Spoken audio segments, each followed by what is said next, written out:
శాతవాహనుల కాలంలో మహారథి అనే పదం ఒక ప్రముఖ సామంత అధికార వర్గాన్ని సూచిస్తుంది. మహాభోజ అనే పదం ప్రముఖ సామంతం యొక్క బిరుదు. శాతవాహనుల కాలంలో సామంతుల ప్రాముఖ్యత ఏమిటంటే ప్రాంతీయ పరిపాలనలో ఉండే సహకారం. శాతవాహనుల రాజ్యంలో సైన్యానికి ముఖ్య ఆధారము కాల్బలం, అశ్వికదళం, ఏనుగులు.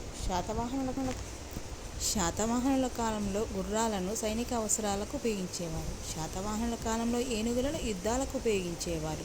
శాతవాహనుల కాలంలో వ్యవసాయము అభివృద్ధికి ఆధారం నీటిపారుదల. శాతవాహనుల కాలంలో గ్రామీణ ఆర్థిక వ్యవస్థకు ఆధారం వ్యవసాయం. శాతవాహనుల కాలంలో పట్టణ ఆర్థిక వ్యవస్థకు ఆధారం వాణిజ్యము, చేతి వృత్తులు. శాతవాహనుల కాలంలో వాణిజ్యులకు ఇచ్చిన ప్రాముఖ్యత బౌద్ధ నిర్మాణాలకు దానాలు చేయడం ద్వారా తెలుస్తుంది. శాతవాహనుల కాలంలో ప్రముఖ నదీ లోయ కృష్ణ, గోదావరి. ఆంధ్ర ప్రాంతంలో శాతవాహనుల ప్రభావానికి ముఖ్య కేంద్రం ధాన్యకటకం. శాతవాహనుల కాలంలో తూర్పు తీర ప్రాముఖ్యత సముద్ర వాణిజ్యం. శాతవాహనుల కాలంలో పశ్చిమ తీర ప్రాముఖ్యత రోమన్లతో సముద్ర వాణిజ్యం. శాతవాహనుల కాలపు విదేశీ వాణిజ్యానికి ఉపయోగించిన సముద్ర మార్గం అరేబియా సముద్ర మార్గం.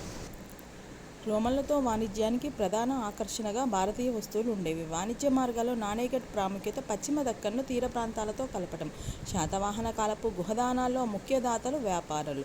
బౌద్ధ వ్యవహారాల అభివృద్ధికి కారణం వర్తకుల, ధనికుల దానాలు. శాతవాహనుల కాలపు మతపరమైన పరిస్థితి ఎలా ఉండేదంటే బౌద్ధం, బ్రాహ్మణ సాంప్రదాయాలు ఈ రెండు అభివృద్ధి చెందాయి.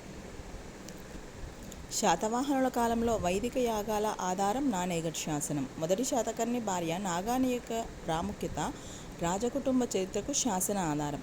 నాణేఘట్ శాసనంలో కనిపించే అంశము రాజకుటుంబ సభ్యుల వివరాలు. శాతవాహనుల కాలంలో దానాల ద్వారా ప్రసిద్ధి చెందిన ప్రాంతం నాసిక్. నాసిక్ గుహ శాసనాల ప్రాముఖ్యత శాతవాహన క్షత్రప సంబంధాల సమాచారం. కార్లా గుహల ప్రాముఖ్యత ప్రాచీన బౌద్ధ చైత్య నిర్మాణం. జున్నార్ ప్రాముఖ్యత శాతవాహన కాలపు వాణిజ్య గుహ కేంద్రం. అమరావతి శిల్పకళ ప్రధాన అంశం బౌద్ధ కథలను శిల్పరూపంలో చూపడం. అమరావతి కళలో కనిపించే మరో అంశం ప్రకృతి, జంతువుల అలంకరణ. అమరావతి కళాశైలి ప్రధానంగా అభివృద్ధి చెందిన ప్రాంతం కృష్ణానది పరివాహక ప్రాంతం. శాతవాహనుల కాలపు బౌద్ధ స్తూప నిర్మాణానికి ప్రధాన భాగం అండం. స్తూపం పైభాగంలోని చతురస్ర నిర్మాణం హార్మిక. స్తూపం పైన ఉండే గొడుగు ఆకార నిర్మాణం ఛత్రం. బౌద్ధ స్తూపం చుట్టూ ప్రదక్షిణ చేయటం ప్రదక్షిణ సాంప్రదాయం. జాతక కథలు దేనికి సంబంధించినవి? బుద్ధుని పూర్వజన్మ కథలు. శాతవాహన కాలపు బౌద్ధ కళలో బుద్ధుని అనేకానేక రూపాలు, ధర్మచక్రం, పాదముద్రలు మొదలైనవి. అమరావతి శిల్పాల్లో బౌద్ధ కథనాల ప్రదర్శన కథా ఫలకాల ద్వారా. శాతవాహన కాలపు కళలో సున్నపురాయి వినియోగం శిల్పాలు చెక్కడానికి. శాతవాహన కాలపు గుహ నిర్మాణాల్లో ముఖ్య రకం చైత్య విహారాలు. శాతవాహనపు కళాభివృద్ధికి ప్రధాన కారణం మతపరమైన దానాలు, వాణిజ్య సంపద.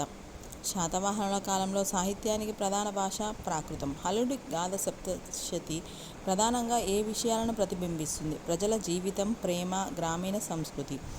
గాథ సప్తశతి ఏ రకమైన రచన? గాథల సంకలనం.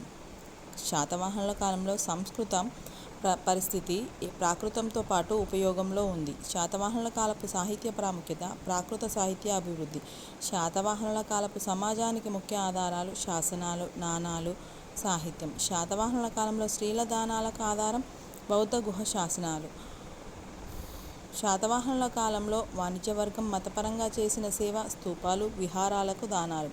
శాతవాహనుల కాలంలో పట్టణాల పెరుగుదలకు కారణాలు వాణిజ్యం, చేతి వృత్తులు. శాతవాహనుల చరిత్రలో నాణాల ప్రత్యేక ప్రాముఖ్యత రాజుల పేర్లు, ఆర్థిక వ్యవస్థ, వాణిజ్యంపై సమాచారం ఇస్తాయి. ఇంకా శాతవాహనులపై మనకు 1500 బిట్స్ ఉన్నాయి. అవి నెక్స్ట్ వీడియోలో చూద్దాం.